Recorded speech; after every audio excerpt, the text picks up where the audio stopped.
Hello बच्चों, कैसे हो। अजय अकेडमी यूट्यूब चैनल पे आपका एक बार फिर स्वागत है और हम बात करने वाले हैं BSc second year inorganic chemistry unit first lecture number 6। ठीक है, इसमें हम सारे एक तो जो जितने भी एलिमेंट हैं 3D श्रेणी के उनमें क्या गुण होते हैं, उनके कौन कौन से खनिज पाए जाते हैं, एस पाए जाते हैं और कैसे इस यूनिट में क्वेश्चन बन सकते हैं फॉर किसी भी यूनिवर्सिटी में, उसमें हम लोग बात करने वाले हैं। सबसे पहले हम देखेंगे कि तत्वों के क्या मेन गुण हैं जो स्कैंडियम से लेके और जो जिंक तक हैं। उसके अलावा प्रतियोगी परीक्षाओं के हिसाब से ये लेक्चर बहुत इंपॉर्टेंट है, यहाँ से क्वेश्चन 100% आता है।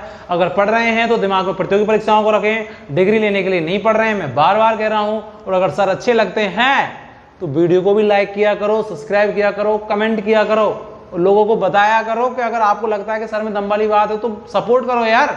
लोगों को फ्री में सीखने को मिले, पैसे दे रहे हैं 30-30 हज़ार, 50-50 हज़ार कॉलेजों में, कुछ पढ़ाई ना कुछ। तो अगर लग रहा है कि केमिस्ट्री यहाँ सीख सकते हैं, आपको लग रहा होगा तो सपोर्ट करिए यार, लोगों को बताइए। कोई पैसे तो हमको मिल नहीं रहे हैं इस चीज़ के, क्योंकि हम तो आपकी सेवा करने के लिए तो मेहनत कर रहे हैं, तो आपका सपोर्ट तो बनता है कि नहीं बनता। चलो ठीक, कोई बात नहीं, जैसे आपकी मर्जी। थैंक यू पहले से एडवांस। देखो, सबसे पहले हम बात करते हैं प्रॉपर्टी वाइज जाते हैं टाइटेनियम की, जिनकी मुख्य गुण उन्हीं को ले रहे हैं। टाइटेनियम क्या है, एक तो ऑक्सी कंपाउंड बनाता है, मतलब टाइटेनियम जो है वो ऑक्सीजन के साथ ज्यादातर कंपाउंडों का क्या करता है, निर्माण करता है। टाइटेनियम का एक अयस्क भी पाया जाता है, दो पाए जाते हैं एक्चुअल में। एक तो होता है एलेमाइट, एक अयस्क इसका क्या है एलेमाइट, और एक क्या है रूटाइल। ठीक है, ये पूछा भी जाता है प्रतियोगी परीक्षाओं में, रूटाइल का फॉर्मूला क्या होता है, किसका अयस्क है रूटाइल। ठीक है, आप देखेंगे लास्ट के एग्जाम, 11th स्टैंडर्ड वगैरह के एग्जाम, सेकंड ग्रेड वगैरह के जो एग्जाम होते हैं उसमें केमिस्ट्री के जो क्वेश्चन आते हैं उनमें ये मिल जाता है कि रूटाइल किसका अयस्क है, तो किसका है, टाइटेनियम। ठीक है, चलो उसके बाद देखो क्रोमियम, ये क्या संक्षारण के प्रति भी बहुत ज्यादा क्या होता है, बहुउपयोगी होता है। किसके प्रति, जो कोरोजन होता है, जो संक्षारण होता है उसके प्रति भी क्या होता है, बहुत ज्यादा उपयोगी होता है। इसीलिए इसका उपयोग जो टरबाइन नहीं होता जहां विद्युत का उत्पन्न होती है, ऊपर से पानी गिरता है और वो घूमता है, उसके ऊपर भी इसका क्या किया जाता है, उपयोग किया जाता है उसके संक्षारण को रोकने के लिए। ठीक है, तो ये भी पूछा जा सकता है, तो दिमाग में रखें। बीएससी में नहीं पूछ रहा, मैं बोल रहा हूँ ये लेक्चर यार केमिस्ट्री पढ़ रहे हैं तो सारा आना चाहिए। जब बीएससी अच्छे से कर ली तो कोई भी एग्जाम फाइट कर सकता है, तू समझ रहा है ना। ये नहीं कि बीएससी में नहीं आ रहा उसको भरत रट के तो 5 साल पेपर रट के पास हो जा, क्या करेगा उससे। सीख और सीख। ठीक है, जैसे मूवी चलती है ना, एंटरटेनमेंट, इसीलिए सब्जेक्ट चलता है सीख, नॉलेज ज्यादा हो रहा है थोड़ा। क्रोमियम मुझे पता है, क्रोमियम अपने वर्ग में सर्वाधिक पाया जाता है। क्रोमियम की जो फैमिली होती है, जैसे वर्ग का मतलब जो खड़ी लाइनें होती है, क्रोमियम के नीचे 4D श्रेणी का एलिमेंट आता है मोलिब्डेनम, और उसके नीचे आता है टंगस्टन, क्रोमाबो। 4D का तो आता है मोलिब्डेनम और 5D, अब आप आभूषण नहीं देखेंगे तो एमओ लिख रहा होगा, है ना, पीसीआर के नीचे, और उसके जगह होगा डब्ल्यू गोल्ड फ्रेम, टंगस्टन जिसको हम बोलते हैं, बल्बों में जो धातु तंतु के रूप में आता था उसको टंगस्टन, तो वो हम आगे बात करेंगे यूनिट सेकंड में। ठीक है, तो उनमें उन तीनों में सबसे ज्यादा पाया जाता है अपने वर्ग में, जो खड़ी लाइन होते हैं उनको वर्ग बोला जाता है। ठीक है, देखो इसका जो अयस्क है वो क्या है, क्रोमाइट है।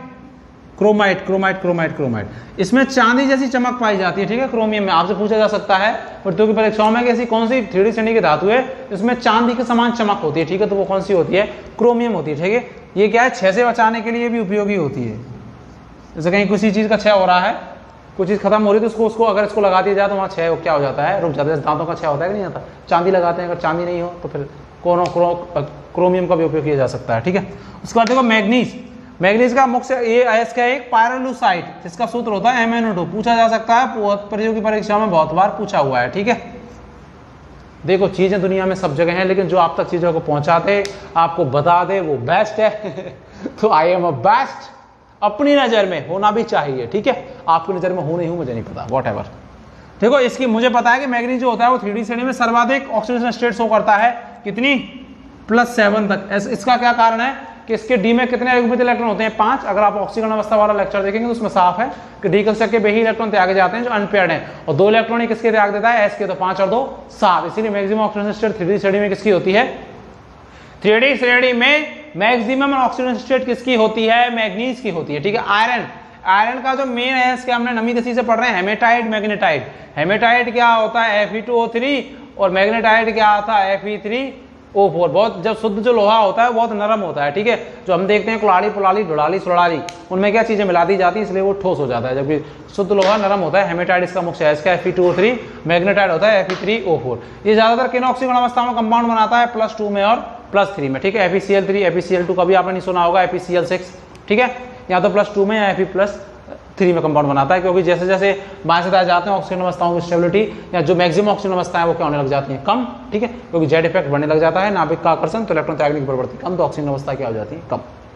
उसके बाद देखो कोबाल्ट। कोबाल्ट का जो मुख्य अयस्क है वो है स्माल्टाइट। ये भी प्रतियोगी परीक्षाओं में पूछा हुआ क्वेश्चन है, पूछा जा सकता है। इसका मुख्य अयस्क कोबाल्ट का पूछ ले आपसे, वैसे ही RS प्री में ही पूछ ले कि स्माल्टाइट किसका अयस्क है, तो किसका है, उसमें कौन होता है, संक्रमण धातु कोबाल्ट होती है। ठीक है, इसकी मुझे पता है जो इसकी जनरल ऑक्सीजन स्टेट है मैक्सिमम वो +3 है, +3 में ही कंपाउंड ज्यादा बनाता है। कौन से कंपाउंड, कोऑर्डिनेशन कंपाउंड ज्यादा बनाता है +3 में। ठीक है, इसके MPVP के मान क्या होते हैं, अगर मैं आयरन से कंपेयर करूं तो आयरन की तुलना में कैसे होंगे, कम, क्योंकि आयरन में एकमित इलेक्ट्रॉन कैसे होंगे, ज्यादा, क्योंकि इसका उसका होता है D6 और इसका कितना होता है D7, तो इसमें 3 ही एकमित इलेक्ट्रॉन होते हैं, जबकि आयरन में कितने होते हैं 4। और गलनांक का मान किस पर डिपेंड करता है, गलनांक क्वथनांक का एकमित इलेक्ट्रॉन पे, इसीलिए इसके गलनांक का मान थोड़ा सा क्या होता है, कम होता है। निकेल, निकेल के 2 मुख्य अयस्क हैं, जर्नीडाइट और निमोनाइट। ये बहुत ही ज्यादा इंपॉर्टेंट है। ठीक है, ये प्रोनाउंसिएशन में आपको चक्कर पड़ सकता है, इसलिए मैंने इंग्लिश में लिखा जर्नीडाइट और क्या, निमोनाइट।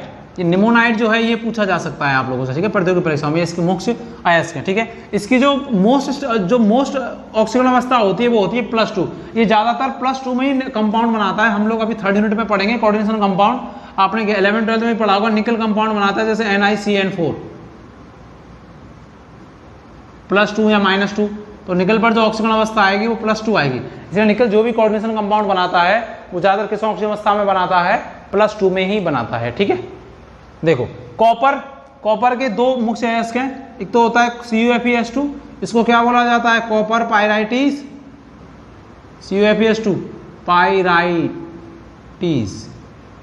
जिसको बोला जाता है बेवकूफों का सोना या फुलिश गोल्ड, इसको बोला जाता है। ठीक है, पायराइट Fe2। ठीक है, तो कॉपर पायराइटिस इसका मुख्य अयस्क है। एक है कॉपर ग्लांस Cu2S, इसको बोला जाता है कॉपर ग्लांस, इसको क्या करते हैं, बोलते हैं कॉपर ग्लांस। ठीक है, इसको भी आप याद रख सकते हैं फॉर कॉम्पिटिटिव एग्जाम। इसका जो कलर होता है वो रेड ब्राउन कलर होता है, और विद्युत की क्या होती है, सुचालक। ये जो मरकरी वो होता है सिल्वर, चांदी, उसके बाद दूसरे नंबर पर विद्युत की सबसे सुचालक कौन है, कॉपर है। सबसे ज्यादा कौन है, Ag सिल्वर, उसके बाद कौन है, कॉपर है। इसके MPVP के मान कैसे होते हैं, बहुत कभी D9 या D10 विन्यास होता है तो एकमित इलेक्ट्रॉन बहुत ज्यादा कम हो जाते हैं, तो बॉन्डिंग की संभावना बहुत ही कम हो जाती है, और कम हो जाएगी तो गलनांक के मान क्या हो जाएंगे, कम हो जाएंगे। ठीक है, आप चाहें तो इसको लिखें, फिर हम लोग क्वेश्चन की बात करते हैं कि इस यूनिट में लास्ट क्वेश्चन कैसे बन सकते हैं, उनको मैं आपको एक्सप्लेन करके बताता हूँ। आप चाहें तो इसको लिख लें, मैं मिटाता हूँ। बच्चों कुछ इंपॉर्टेंट क्वेश्चन, यूनिट फर्स्ट खत्म हो रही है, और इसमें कैसे यूनिवर्सिटीज में लास्ट ईयर के क्वेश्चन कैसे आए हैं और कैसे आ सकते हैं, कुछ इंपॉर्टेंट क्वेश्चन मैं आपको बताने वाला हूं। आपके आंसर आपकी कॉपी में ही, अगर आप पुराने लेक्चर देखेंगे तो सब आंसर हैं, लेकिन कैसे क्वेश्चन आता है आप कोशिश भी करेंगे लिखने की, मैं नोट्स भी प्रोवाइड करवाने की कोशिश करूंगा आपको अच्छे वाले। चलो देखो, फिर भी आप खुद नोट्स खुद बनाए तो ज्यादा बेहतर रहेगा, समझने का ही तो खेल है सारा, और समझाने वाले का भी खेल है।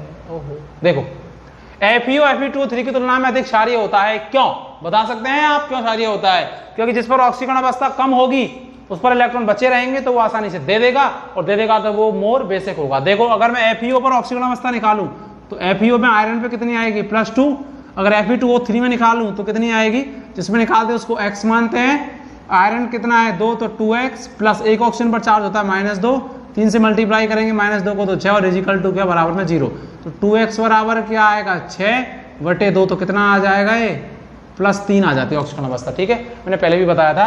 तो यहाँ Fe2O3 में ऑक्सीजन अवस्था कितनी आ जाएगी, +3, जबकि FeO में कितनी है, +2। मुझे पता है कि किसमें इलेक्ट्रॉन डी कक्षक में ज्यादा बचे रहेंगे, जब ऑक्सीजन अवस्था कम है कि ज्यादा है। मैंने बोला था अगर ऑक्सीजन अवस्था कम है तो क्षारीय गुण कैसे होंगे, ज्यादा, और अगर ऑक्सीजन अवस्था ज्यादा है तो अम्लीय गुण कैसे होंगे, ज्यादा। क्योंकि जब ऑक्सीजन अवस्था कम है, जिसमें क्षारीय पूछ रहा है क्यों होता है, आपको बताया है कि FeO ज्यादा क्षारीय, आपको बताना है क्यों, क्योंकि हमको पता है कि जब ऑक्सीजन अवस्था कम होगी तो डी कक्षक में इलेक्ट्रॉन बचे रहेंगे, क्योंकि ज्यादा होगा इसका मतलब डी कक्षक इलेक्ट्रॉन त्याग दिए, और क्षारीय कौन होता है, जो इलेक्ट्रॉन दे सकता है, जिसके पास होते हैं। तो इसमें ऑक्सीजन अवस्था कम है, +2 है FeO में, तो दे सकेगा, और जो ज्यादा दे सकता है वो मोर बेसिक, तो आप इसको बढ़ा भी सकते हैं, 4-5 लाइन में भी आप लिख सकते हैं। ठीक है, ये हो गया। उसके बाद देखो सेकंड, अधिक ऑक्सीजन स्टेट वाले संक्रमण तत्व कम ऑक्सीडेशन स्टेट वाले संक्रमण तत्वों की तुलना में या ट्रांजिशन एलिमेंट की तुलना में अधिक सहसंयोजक गुण दर्शाते हैं, मतलब कोवेलेंट नेचर दर्शाते हैं। ठीक है, मुझे नहीं लगता हिंदी इंग्लिश मीडियम वाले बच्चे को कंफ्यूज हो, क्योंकि समझने का खेल है, और मैं दोनों में बोलता हूँ, हिंदी में भी बोलता हूँ, अंग्रेजी में भी बोलता हूँ, तो इतना कोई डरने वाली बात है नहीं। ठीक है, अब अलग अलग वीडियो तो आप लोगों के लिए बना नहीं सकते, लेकिन दोनों में ही मैं बाइलैंग्वेज बोल रहा हूँ। ये बोल रहा है कि जिनकी ऑक्सीजन स्टेट अधिक होती है जिन ट्रांजिशन एलिमेंटों की, और जिनकी कम होती है। तो अधिक वालों में जो सहसंयोजक गुण हैं, जो कोवेलेंट नेचर है, वो ज्यादा होते हैं। क्यों? हमने पढ़ा था फायंस का नियम कि अगर धनायन पर आवेश बढ़ेगा, धनायन पर धनात्मक आवेश कब बढ़ेगा? जब ऑक्सीजन स्टेट बढ़ेगी कि घटेगी? बढ़ेगी, क्योंकि धातु पर तो धनात्मक ही ऑक्सीजन स्टेट होती है। तो अगर धनात्मक आवेश बढ़ेगा तो ऋणायन को ज्यादा खींचेगा। तो इसको क्या करेगा? इलेक्ट्रॉन घनत्व तो दोनों परमाणुओं के कहाँ लाएगा? बीच में। और हमको पता है कि किन परमाणुओं के इलेक्ट्रॉन, किस बंध में इलेक्ट्रॉन घनत्व दोनों परमाणुओं के बीच में रहता है? सहसंयोजक बंध में। इसलिए आयनिक बंध में कैसे गुण आएंगे? सहसंयोजक गुण ज्यादा आएंगे, या जिनका ऑक्सीजन स्टेट ज्यादा होती है वो सहसंयोजक गुण कोवेलेंट नेचर ज्यादा दर्शाते हैं, क्योंकि धनायन का आकार बढ़ने पर उसकी ध्रुवण क्षमता बढ़ती है, पोलराइजिंग पावर तो ज्यादा खींचता है। Polarising power is directly proportional to covalent nature. और अच्छे से मैंने पहले भी इसको एक्सप्लेन किया है, ठीक है। संक्रमण तत्वों को परिभाषित कीजिए। इनमें संकुल बनाने की प्रवृत्ति अधिक पाई जाती है। क्यों? आप इन क्वेश्चनों को अपनी नोटबुक में भी लिख लेंगे जो लोग नोट्स बना रहे हैं। देखो, हमको पता है कि संक्रमण तत्व क्या होते हैं। पहले तो डी ब्लॉक के तत्व क्या होते हैं? वे तत्व जिनका इलेक्ट्रॉनिक विन्यास लिखने पर अंतिम इलेक्ट्रॉन डी कोष में या डी कक्षक में जाता है, वो क्या होते हैं? डी ब्लॉक के तत्व। संक्रमण तत्व क्या होते हैं? जिनमें डी कोष पूर्ण भरा नहीं होता, जिनमें D1 से लेकर और D9 विन्यास होता है। और परिभाषा क्या लिख सकते हो आप कि वे डी ब्लॉक के तत्व जिनकी सामान्य अवस्था में या मिनिमम ऑक्सीकरण अवस्था में, मिनिमम ऑक्सीजन स्टेट में +2 में, अगर उनका डी कक्षक थोड़ा खाली है, मतलब D9 तक D10 नहीं है, तो वो क्या होंगे? संक्रमण तत्व होंगे। तो उनको परिभाषित कर देंगे। उसके बाद पूछ रहा है इनमें संकुल निर्माण की कॉम्प्लेक्स फॉर्मेशन टेंडेंसी अधिक होती है। कॉम्प्लेक्स फॉर्मेशन टेंडेंसी अधिक क्यों होती है? मैंने बात किया था संकुल निर्माण में कि संकुल बनाने के लिए क्या होना चाहिए? तो धनायन पर आवेश कैसा होना चाहिए? ज्यादा। तो जब तो लिगेंड आकर्षित होंगे। संकुल बनाने के लिगेंड जिन पर नेगेटिव चार्ज या लोन पेयर होता है वो लिगेंड होते हैं, जो संक्रमण धातु के खाली कक्षकों या डी कक्षकों में इलेक्ट्रॉन दान कर देते हैं, जिससे क्या बन जाता है? संकुल। तो वो कब ज्यादा बनेगा? जब ऑक्सीजन अवस्था कैसी हो? ज्यादा। तो मुझे पता है क्योंकि धनात्मक आवेश ज्यादा हो। संक्रमण तत्वों में तो +7 तक ऑक्सीजन अवस्था है भाई साहब, तो बहुत ज्यादा धनात्मक आवेश होता है तो लिगेंड इनकी ओर आकर्षित होते हैं, जिससे संकुल निर्माण की प्रवृत्ति क्या होती है? बढ़ती। क्योंकि जब तक आकर्षित नहीं होंगे तब तक कंपाउंड बनेंगे नहीं, तो इनमें आकर्षित ज्यादा होते हैं। इसलिए आज जब हम कोऑर्डिनेशन पढ़ेंगे, उपसेशन यौगिक पढ़ेंगे, तो आप देखेंगे जितने भी संकुल होंगे उनमें ज्यादा केंद्रीय धातुएं ज्यादातर डी ब्लॉक का ही होगा, ठीक है। क्योंकि डी ब्लॉक में गुण कैसा पाया जाता है? बहुत ज्यादा पाया जाता है संकुल निर्माण का गुण। ये तो एक रीजन हो गया कि आवेश ज्यादा होना चाहिए, हमने लिखा भी है, पहले भी अपने लेक्चरों में बात की है। दूसरा क्या कि इनके पास क्या उपलब्ध होता है? इनके पास वेकेंट डी ऑर्बिटल उपलब्ध होता है। वेकेंट डी ऑर्बिटल उपलब्ध होने की वजह से ये क्या करते हैं? जो लिगेंड जिनको इलेक्ट्रॉनिक में दान करते हैं, अपने बैंक को पहले ही खाली रखते हैं, तो आराम से पैसे रख देते हैं, क्योंकि लिगेंड वो स्पीसीज होती है जो इलेक्ट्रॉनिक में लोन पेयर क्या करती है? दान करती है। तो इनके पास डी कक्षक रिक्त होते हैं, तो उनके साथ उपसंयोजक बंध आसानी के साथ बना लेते हैं लिगेंड, तो संकुल निर्माण की प्रवृत्ति क्या होती है? बढ़ती है। उसके अलावा हम अगर बात करें, इनमें क्या है कि इनमें परिवर्तित ऑक्सीजन अवस्था प्रदर्शित करने का गुण पाया जाता है। Mn+2 भी दर्शाता है, मैग्नीज +4 भी दर्शाता है, +7 भी दर्शाता है, क्रोमियम +3 भी दर्शाता है, +6 भी दर्शाता है, आयरन +2 भी +3 भी दर्शाता है। तो अलग अलग ऑक्सीजन अवस्था दर्शाने की वजह से इनमें क्या एक अलग क्वालिटी होती है कि अलग अलग समन्वय संख्या में क्या बना लेते हैं? संकुल। 4 में भी बना लेते हैं, अष्टफल के संकुल भी बना लेते हैं समन्वय संख्या 6 में, और 4 में भी बना लेते हैं टेट्राहेड्रल और वर्ग समतलीय। क्योंकि समन्वय संख्या जब 4 होगी तो कौन से संकरण होंगे? या तो sp3 या dsp2। sp3 की ज्यामिति टेट्राहेड्रल और dsp2 की स्क्वायर प्लेनर या वर्ग समतलीय। तो जब वेरिएबल ऑक्सीडेशन स्टेट दर्शाएंगे अलग अलग, तो अलग अलग संकुल बनाने की प्रवृत्ति बनेगी, तो संकुल ज्यादा बनेंगे। इसका मतलब जो चीज ज्यादा बनती है उसमें वो प्रवृत्ति कैसी है? ज्यादा है। तो ये इसका आंसर आप लोग दे सकते हैं, हमने पहले भी लेक्चरों में अच्छे से बात की हुई है। लास्ट क्वेश्चन है, संक्रमण धातुएं दुर्बल अपचायक होती हैं, क्यों?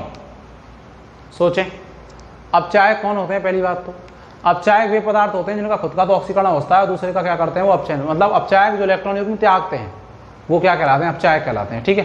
रिड्यूसिंग एजेंट इनको अंग्रेजी में बोलते हैं, रिड्यूसिंग रिडक्टेंट भी बोलते हैं। तो ये कह रहा है कि उनमें ये गुण है वो कैसा होता है? कम होता है संक्रमण धातुओं में। तो कब कम होगा? अपचायक पहली बात तो कौन होते हैं? जो इलेक्ट्रॉन युग्म त्यागते हैं, इलेक्ट्रॉन किसी को दान करते हैं, वो अपचायक होते हैं, ठीक है। जिनमें से जिनका ऑक्सीकरण होता है वो अपचायक होते हैं। तो ये बोल रहा है कि दुर्बल अपचायक होते हैं। तो इसका रीजन आप दे सकते हैं कि मुझे पता है कि संक्रमण तत्वों में जो डी कक्षक है, जहां इलेक्ट्रॉन डी कक्षक में है, हमने इलेक्ट्रॉन विन्यास क्या लगा था संक्रमण तत्वों का कि NS NP और क्या N-1 डी कक्षक, ठीक है। जैसे ये 4s होंगे, 4p होगा, तो ये क्या होगा? 3d, जो कि हम बात कर रहे हैं 3d श्रेणी की हम बात कर रहे हैं, प्रथम संक्रमण श्रेणी के तत्वों की बात कर रहे हैं। तो इनका जो डी कक्षक है वो कैसा है? आंतरिक है कि नहीं है? तो अगर आंतरिक, और मुझे पता है कि आवर्त सारणी में वैसे ही बाएं से दाएं जाने पर आकार में क्या होती है? कमी। और आकार में मुझे पता है कि डी ब्लॉक तो बीच में आता है, और बीच में आता है तो थोड़ा यहाँ से आकर यहाँ से जा रहे हैं, 3D में स्केलियम से लेकर जिंक तक जा रहे हैं, तो आपसे पूछेगा अपचायक गुण बढ़ रहे हैं, घट रहे हैं, घट रहे हैं, क्योंकि आकार क्या हो रहा है, घट रहा है। और अगर आकार घट रहा है तो नाभिक का जो इलेक्ट्रॉन जो उसको देने हैं किसी के लिए, उस पर आकर्षण क्या हो रहा है, बढ़ रहा है, तो देने नहीं देगा। जो इलेक्ट्रॉन नहीं देने देगा तो अपचायक प्रवृत्ति क्या हो जाएगी, कम, तो वो क्या कहलाएंगे, दुर्बल अपचायक। क्योंकि अपचायक वो पदार्थ होते हैं, रिड्यूसिंग एजेंट वो होते हैं जो इलेक्ट्रॉन युग्म में इलेक्ट्रॉन क्या करते हैं, दान। तो अब इधर से उधर जा रहे हैं, बाएं से दाएं, तो आकार में कमी हो रही है, आकार में कमी हो रही है, तो नाभिक का डी कक्षा के इलेक्ट्रॉन पर अट्रैक्शन क्या हो रहा है, बढ़ रहा है, तो आसानी से त्यागे। क्योंकि आकार कम होता है तो डिस्टेंस कम हो जाती है, तो अट्रैक्शन क्या हो जाता है, बढ़ जाता है, तो आसानी से देने नहीं देगा, ये नहीं त्यागेंगे तो कैसे होंगे, दुर्बल अपचायक होंगे। ठीक है, ये मतलब बहुत बढ़िया क्वेश्चन है। आप लोग इनके जवाब अपने आप अपने अच्छे तरीके से भी लिख सकते हैं, खुद सोच सकते हैं। मैंने बताया है, मैंने पहले भी लेक्चर में पढ़ाया है। तो हमने इस लेक्चर में, अब मैंने जो पूरी फर्स्ट यूनिट पढ़ाई है 3D संक्रमण श्रेणी के तत्वों की, उसमें क्या बात की है, सबसे पहले क्या होते हैं डी ब्लॉक संक्रमण तत्व या ट्रांजिशन एलिमेंट क्या होते हैं, उसके बाद इनके इलेक्ट्रॉनिक कॉन्फ़िगरेशन, उसके बाद इनके ऑक्सीडेशन स्टेट, इनके एटॉमिक साइज, आयनिक साइज क्या होती है, परिरक्षण शील्डिंग इफेक्ट क्या है, जेड इफेक्ट क्या है जिसको मैं प्रभावी नाभिक आवेश बोला, इसकी ऑक्टेन अवस्थाएं कैसे शो करते हैं, कहाँ घटती हैं कहाँ बढ़ती हैं वो बात की, आयनन विभव ज़्यादा होते हैं कम होते हैं क्या होते हैं, आयनन विभव क्या होता है मैंने ये बताया, किसका मान ज़्यादा होता है, आईपी फर्स्ट का, आईपी सेकंड या आईपी थर्ड का, तो हमने बोला आईपी थर्ड का, तृतीय आयनन विभव का मान ज़्यादा होता है, वो हमने बात की थी। उसके बाद में हमने संकुल निर्माण की प्रवृत्ति की बात की थी कि संकुल निर्माण का गुण ज़्यादा पाया जाता है, उसमें हमने बहुत सारे पॉइंट भी लिखे थे कि नहीं लिखे थे, लिखे थे। उसके अलावा हमने बात की थी कि इनमें रंग गुण प्रदर्शित करने की क्षमता पाई जाती है, डीडी संक्रमण और आवेश स्थानांतरण। तो डीडी संक्रमण क्या होता है, आई होप आप जानते होंगे, नहीं जानते होंगे तो लेक्चर को जाके पीछे देखें, पिछले लेक्चरों को, तो आप उसमें जान पाएंगे। ठीक है, और उसके अलावा हम लोगों ने बात की थी आवेश स्थानांतरण स्पेक्ट्रा क्या होता है, और उसके अलावा हमने बात की ज्यामितीय समन्वय संख्या को कैसे संबंधित करें, और हमने बात की है इनके बाइनरी कंपाउंड द्विअंगी यौगिक क्या होते हैं, short note on binary compound आपसे पूछा जा सकता है academic exam BSc second year में, किसी भी यूनिवर्सिटी में हिंदुस्तान की में पूछा जा सकता है। उसके अलावा मैंने आपको ये क्वेश्चन बताए हैं, और मैंने ये भी बताया कि संक्रमण तत्वों के जो तत्व हैं उनके क्या कौन से एस इंपॉर्टेंट है जो आपको प्रतियोगी परीक्षाओं में भी पूछे जा सकते हैं, क्योंकि जो चीज़ पढ़ रहे हैं उसका निचोड़ भी हमारे पास होना चाहिए कि नहीं होना चाहिए, तो वो भी होना चाहिए, तो वो भी मैंने कोशिश की है। तो इस यूनिट को मैंने कंप्लीट एक आपको पैकेज के रूप में दिया है 6 लेक्चरों में, तो आप इसको अच्छे से पढ़िए, और अच्छा लगे तो सर को सपोर्ट करिए, चैनल को लाइक करिए, सब्सक्राइब करिए, लोगों को बताइए और लोगों को जोड़िए कि यहाँ पर जो चीज़ पढ़ाई जा रही है वो बहुत ही सिंपल, सीधा और बिल्कुल सही लैंग्वेज में और बड़े मुफ्त में पढ़ाई जा रही है। ठीक है, फिर मिलते हैं इसी प्रकार अगले लेक्चर में अगले यूनिट के साथ। Thanks a lot, bye bye.